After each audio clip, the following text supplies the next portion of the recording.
আমরা চেষ্টা করে যাচ্ছি ভালো কিছু করার।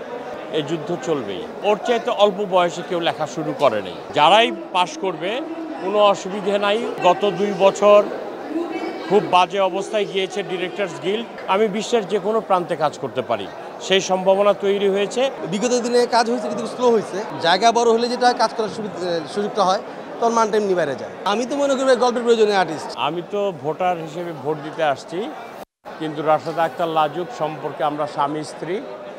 ও এর আগেও ছিল জয়েন্ট সেক্রেটারি, এবার ভাইস প্রেসিডেন্ট দাঁড়িয়েছে।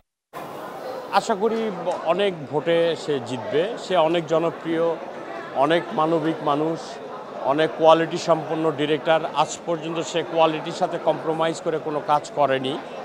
আর সে ডিরেক্টরস গিল্ডকে ওন করে।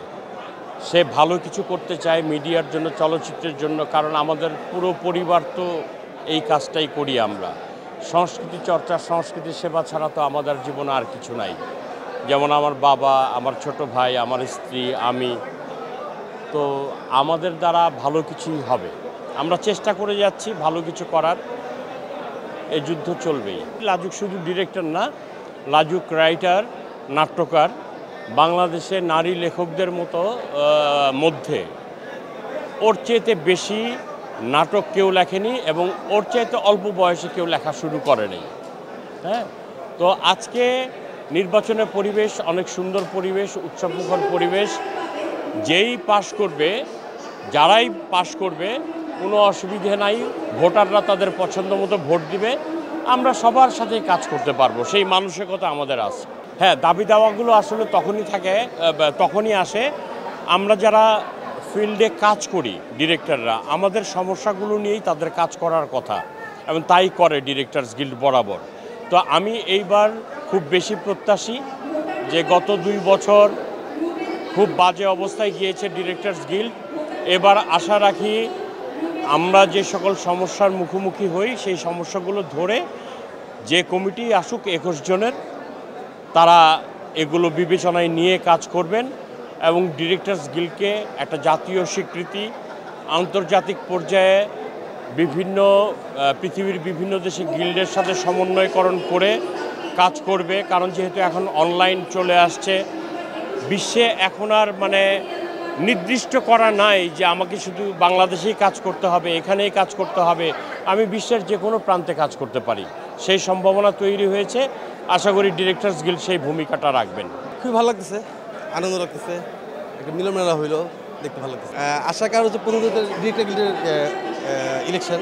আমি একজন পরিচালক, এই জন্য আসা, সবার সাথে দেখা হয়, একটা ঈদ আনন্দের মতো হয় আর কি। এই জন্য আসা আসলে চা পাওয়া কি, আমি যদি কাজ হোক। বিগত দিনে কাজ হয়েছে কিন্তু স্লো হয়েছে। আমরা সবসময় আশা করি যে এবার যদি যারা আসবে অবশ্যই একটু ফাস্ট কাজ করবে, আরেকটু চিন্তা করবে আমাদের নিয়ে। আচ্ছা, মান তো আগে যেতে অনেক ভালো হয়েছে, এটা মানতে হবে। আগে যে নাটকগুলো ছিল এটাতে অনেক ভালো হয়েছে।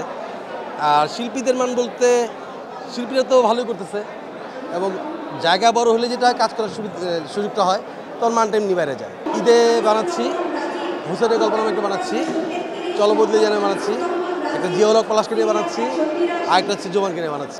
বেসিক্যালি ডিরেকশনটাই দেই আর খুব কম অ্যাক্টিংটা করি।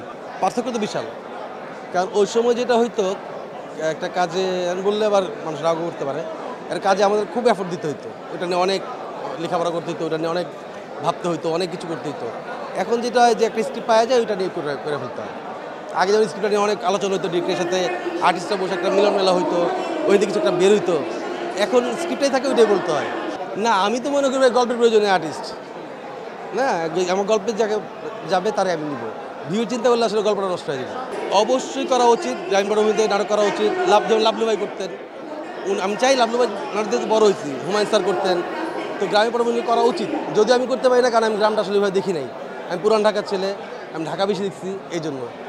আমি মুভি প্ল্যান করছিলাম অনেক আগে, তো আমার আম্মা মারা যাওয়ার পর সেটা অফ ছিল, আম্মা মারা গেছেন, এখন আবার শুরু করতেছি ইনশাল্লাহ।